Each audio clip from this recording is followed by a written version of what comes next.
आप सभी का दिव्य साधना चैनल में बहुत बहुत स्वागत है। आज हम बात करेंगे हमारे सनातन धर्म के अनुसार हमारे दो महान ग्रंथ हैं। एक श्री रामचरितमानस, दूसरा श्रीमद् भागवत गीता। ये दोनों ग्रंथ हिंदू ग्रंथों में अपना विशेष महत्व रखते हैं। आजकल हम श्रीमद् भागवत गीता की 18 अध्याय जिनके श्लोकों की व्याख्या मैं सरल और आसान शब्दों में कर रही हूँ। अब तक मैंने श्रीमद् भागवत गीता की भूमिका की और उसके पहले अध्याय जिसका नाम है कुरुक्षेत्र के युद्ध स्थल में सैन्य निरीक्षण के श्लोकों की व्याख्या मैं सरल और आसान शब्दों में कर चुकी हूँ। अब आगे कर रही हूँ श्रीमद् भागवत गीता के दूसरा अध्याय जिसका नाम है गीता का सार। ये अध्याय बहुत ही महत्वपूर्ण है क्योंकि इसमें भगवान श्री कृष्ण जी ने अपने मुखमंडल से गीता के महत्व को बताया है और कहा है कि अगर हम अपने वास्तविक जीवन में इस गीता के सार को अपनाएंगे तो हमारे जीवन का उद्धार हो जाएगा और वास्तविक ज्ञान की भी हमें प्राप्ति हो सकेगी अगर हम इसको ध्यानपूर्वक पढ़ेंगे, उस ज्ञान को अपने वास्तविक जीवन में धारण करेंगे। मेरी आपसे प्रार्थना है कि आप इस गीता के सार के श्लोकों की व्याख्या जो मैं सरल और आसान शब्दों में कर रही हूँ उसका श्रवण आप अवश्य करना। वीडियो शुरू करने से पहले आप सभी से मेरी प्रार्थना है आप मेरे वीडियो को लाइक शेयर सब्सक्राइब अवश्य करें, बेल आइकन भी प्रेस करें जिससे मेरे सभी नोटिफिकेशन आपको मिलते रहें। आपसे प्रार्थना है कि आप मेरे वीडियो को अंत तक अवश्य देखें। अब शुरू करते हैं आज का वीडियो जिसका नाम है गीता का सार, जो श्रीमद् भागवत गीता का दूसरा अध्याय है। इसके श्लोकों की व्याख्या मैं सरल और आसान शब्दों में कर रही हूँ। आज का श्लोक है 59वां।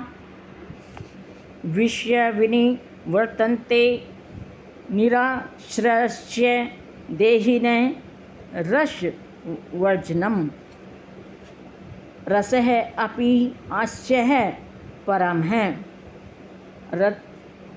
दृष्टा निवर्तते।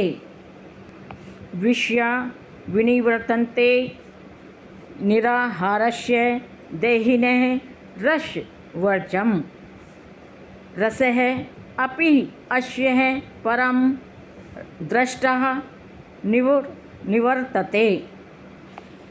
इसका अर्थ यह है कि भगवान श्री कृष्ण जी ने अर्जुन को कहा, देहधारी जीव इंद्रिय भोग से भले ही निवृत्त हो जाएं, पर उसमें इंद्रिय भोगों की इच्छा हमेशा बनी रहती है। लेकिन उत्तम रस के अनुभव होने से ऐसे कार्यों को बंद करने पर वह भक्ति में स्थिर हो जाता है।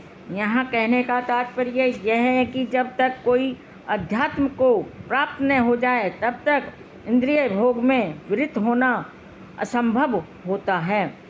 विधि विधानों द्वारा इंद्रिय भोग को संयमित करने की विधि वैसी ही है जैसे किसी रोगी के किसी भोज्य पदार्थ खाने पर प्रतिबंध लगाना, किंतु इसमें रोगी की न तो भोजन के प्रति रुचि समाप्त होती है और न वह ऐसा प्रतिबंध लगाया जाना चाहता है, अर्थात वह यह नहीं चाहता कि उसको कोई खाने पर प्रतिबंध लगाया जाए क्योंकि उसकी लालसा उस भोजन में बनी रहती है। इसी प्रकार अल्पज्ञानी व्यक्तियों के लिए इंद्रिय संयमन के लिए अष्टांग योग जैसी विधि की संस्तुति की जाती है जिसमें यम नियम आसन प्राणायाम प्रत्याहार धारणा ध्यान आदि सम्मिलित हैं। किंतु जिसने कृष्ण भावनामृत के पथ पर प्रगति के क्रम से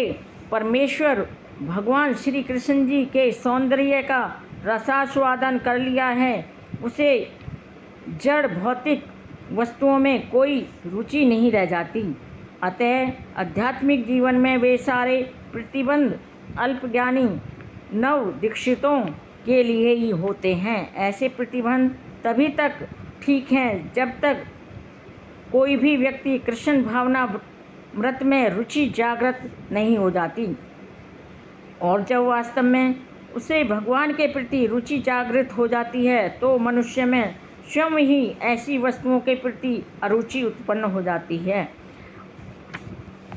और वह भगवान के प्रति समर्पित भाव से उनकी पूजा आराधना में लग जाता है। यह थी मेरी आज के 59वें श्लोक की सरल और आसान शब्दों में व्याख्या। मेरे वीडियो में अंत तक बने रहने के लिए आप सभी का कोटि कोटि धन्यवाद। नमस्कार।